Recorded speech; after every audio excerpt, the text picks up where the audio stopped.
સુરત શહેરમાં કાળઝાળ ગરમી યથાવત રહેતા હીટવેવની આગાહી વચ્ચે સરથાણા પ્રાણી સંગ્રહાલયમાં પ્રાણીઓને ગરમીથી બચાવવા વિશેષ વ્યવસ્થા કરવામાં આવી છે। ઝૂ પ્રશાસન દ્વારા પ્રાણીઓ માટે ફુવારા અને કુલર અને સતત ઠંડા પાણીની સુવિધા ઊભી કરવામાં આવી છે, જેથી પ્રાણીઓને ગરમીનો ઓછો પ્રભાવ થાય અને પ્રાણી સંગ્રહાલયમાં શહેરની સરખામણી અંદાજે 2 ડિગ્રી તાપમાન ઓછું રહે તે માટે ખાસ આયોજન કરાયું છે। વાઘ, દીપડા, રીંછ સહિત તમામ પ્રાણીઓના વિસ્તારમાં સતત ફુવારા ચાલુ રાખવામાં આવ્યા છે। ઉપરાંત પ્રાણીઓ ઠંડા પાણીમાં નાહી શકે તે માટે વોટર જગ અને પાણીની વ્યવસ્થા સતત ભરેલી રાખવામાં આવી છે। ઝૂમાં મોટી સંખ્યામાં લોકો પ્રાણીઓને જોવા પહોંચતા હોવાથી પ્રાણીઓ હેરાન ન થાય તે માટે ખાસ તકેદારી રાખવામાં આવી છે।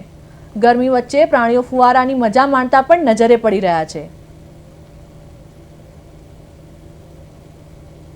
હાલમાં દિવસે દિવસે જ ગરમીનો પારો વધી રહ્યો છે, એને કારણે પ્રાણીઓને અહીંયા ખાસ કાળજી રાખીએ છીએ, જેવી રીતે કે વાઘ છે, દીપડા છે, સફેદ વાઘ છે, વિવિધ પ્રકારના રીંછ છે, પક્ષીઓ છે, ઓસ્ટ્રીચ છે, એવા પક્ષીઓમાં અને પ્રાણીઓમાં અમે ફુવારાની વ્યવસ્થા કરી છે।